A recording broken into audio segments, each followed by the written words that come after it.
जय हिंद दोस्तों, आप सभी को फिर से स्वागत है। और ये बीपीएसएससी की ओर से ये नोटिफिकेशन जारी हो चुका है सब इंस्पेक्टर का भर्ती का, ठीक है ना, पुलिस सब इंस्पेक्टर का।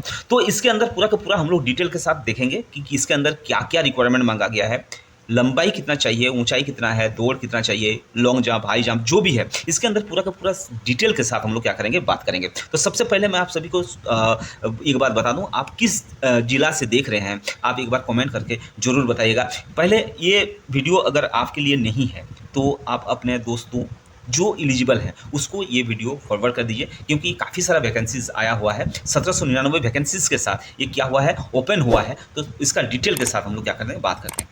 तो ये इसका नोटिफिकेशन है, ठीक है ना, ये बिहार पुलिस अवर सेवा आयोग की ओर से यानी बीपीएसएससी की ओर से ये नोटिफिकेशन निकल कर आ चुका है, ठीक है ना। नोटिफिकेशन में हम लोग अगर देखें तो सबसे पहले अगर बात करें तो इसका देखो, इसके अंदर पूरा का पूरा लिखा हुआ है कि ऑनलाइन आवेदन पत्र प्राप्ति की अंतिम तिथि क्या लिखा हुआ है, 26 अक्टूबर को ये अंतिम तिथि है, यानी लास्ट डेट है, ठीक है ना। और इसके अंदर अगर बात करें तो ये देखें, इसके अंदर देखो लिखा हुआ है, ये विज्ञापन नंबर है। विज्ञापन नंबर आपके सामने दिया हुआ है, ये विज्ञापन नंबर है। ये विज्ञापन नंबर में क्या लिखा हुआ है कि पुलिस अवर निरीक्षक यानी पुलिस सब इंस्पेक्टर का जो वैकेंसीज निकल कर आया है, ये वैकेंसीज निकल कर आ गया है कितना, 1799 यानी 1799 एकदम मेंशन है इसके अंदर, ठीक है ना। अब इसमें बात अगर हम लोग करें कि ये जो फॉर्म हो, ये फॉर्म को कौन कौन फिलअप कर सकता है, इस फॉर्म के अंदर कौन कौन एलिजिबल है और क्या है आवेदन प्राप्त कर, देखो इसके अंदर पूरा का पूरा मेंशन किया गया है कि इसको जो आवेदन कर सकता है यानी वो क्या होना चाहिए, भारत के नागरिक होना चाहिए, ठीक है ना। चाहे वो पुरुष हो, महिला हो, या क्या है थर्ड जेंडर, यानी इसके अंदर जो भी थर्ड जेंडर यानी किन्नर हो गए, ये सब भी इसके अंदर क्या कर सकते हैं, अप्लाई कर सकते हैं। और उसके बाद और एक चीज़ लिखा हुआ है कि इसके अंदर जो योग्यता मांगा गया है यानी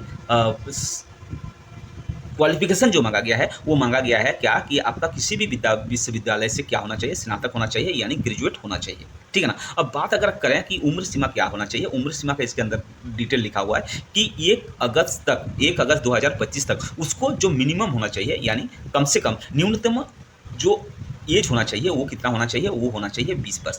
और अधिकतम यानी ज़्यादा से ज़्यादा अनारक्षित यानी जनरल कास्ट के जो कैंडिडेट होंगे उसके लिए कितना साल चाहिए, 37 साल होना चाहिए। उसी प्रकार क्या है पिछड़ा वर्ग के लिए क्या होना चाहिए, पिछड़ा वर्ग के लिए आप देख सकते हैं कि इसके अंदर पिछड़ा वर्ग और बाकी वर्गों के लिए क्या क्या मांगा गया है। देखो पिछड़ा वर्ग के लिए मांगा गया है आपका ये 20 से लेकर 40 साल तक, यानी इसके अंदर 3 साल का छूट देखने के लिए मिलेगा। उसके बाद क्या किया, ST SC के लिए क्या है 5 साल का प्रावधान होता है, यानी 5 साल छूट मिलता है, यानी इसलिए इसके अंदर क्या लिखा हुआ है, इसके अंदर लिखा हुआ है 20 साल से लेकर 42 साल तक, ठीक है ना। और बाकी जो महिलाओं होंगे, महिला कोई भी ये कैटेगरी का है, महिलाओं के लिए क्या रखा गया है, 40 वर्ष के लिए रखा गया, यानी वो महिला कोई भी हो तो वो 40 साल के लिए वो क्या हो जाएगा, एलिजिबल है। और उसके अंदर जो बाकी किन्नर समाज का जो निकला हुआ है उसके अंदर भी वो 40 साल के लिए उनको छूट मिलेगा। अच्छा, अब इसके अंदर क्या है कि शारीरिक जो मापदंड है वो कैसे होना चाहिए, ठीक है ना। शारीरिक मापदंड क्या होना चाहिए, देखो इसके अंदर लिखा हुआ है पूरा का पूरा ऊंचाई, यानी जो जनरल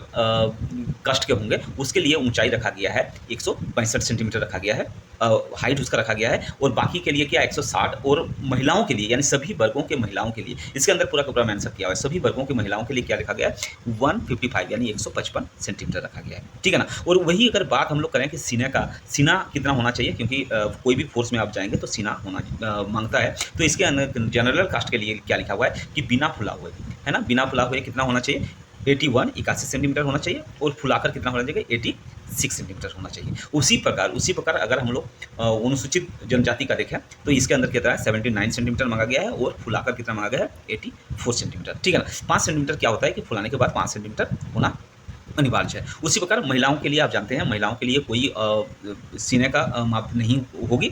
उसके बाद वजन का क्या है, जो न्यूनतम वजन यानी मिनिमम जो वेट होना चाहिए वो कितना होना चाहिए 48 होना चाहिए। और उसके बाद क्या लिखा हुआ है, देखो बाकी जो डाला गया है इसके अंदर किन्नौर, कैथी, हिजड़ा और ट्रांसजेंडर के लिए क्या होना चाहिए कि आवर्थियों के लिए शारीरिक मापदंड तथा शारीरिक दक्षता मापदंड पिछड़े वर्ग की महिलाओं के जैसा ही होना चाहिए, ठीक है ना। अच्छा, इसका नियुक्ति प्रक्रिया क्या होगा, यानी चयन प्रक्रिया क्या होगा, चयन प्रक्रिया इसके अंदर क्या होना चाहिए, सबसे पहले क्या हो जाएगा लिखित परीक्षा। लिखित परीक्षा 2 चरणों में लिया जाएगा, फर्स्ट और सेकंड, ठीक है ना। पहला चरण जो होगा वो कितना नंबर का होगा, वो होगा 200 नंबर का, उसके अंदर कितना क्वेश्चन दिया जाएगा, 100 क्वेश्चन दिया जाएगा, और अवधि जो होगा यानी टाइम जो ड्यूरेशन रहेगा वो कितना रहेगा, वो आपका रहेगा 2 साल का, ठीक है, 2 घंटे का, ठीक है ना। उसी प्रकार जो द्वितीय चरण होगा यानी सेकंड पार्ट जो होगा, सेकंड पार्ट में भी वही सेम कंडीशन होगा, उसके अंदर में भी क्या हो जाएगा, आप इसके अंदर देखेंगे तो ये 200 नंबर का पेपर होगा और क्या होगा, 100 क्वेश्चन इसके अंदर रहेंगे, और ये क्राइटेरिया है 30% मिनिमम लाना है, 30% अगर नहीं लाएंगे तो क्या हो जाएगा, वो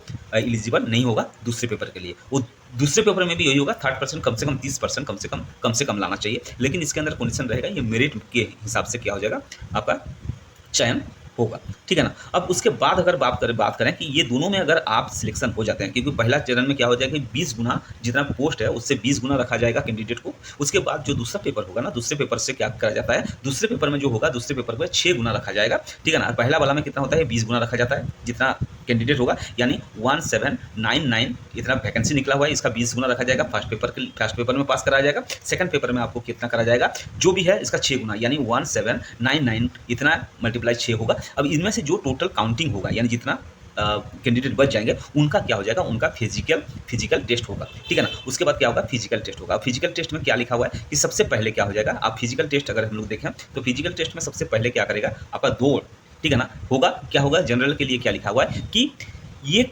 मील यानी 1.6 किलोमीटर जो होगा वो 6 मिनट 30 सेकंड के अंदर होना चाहिए।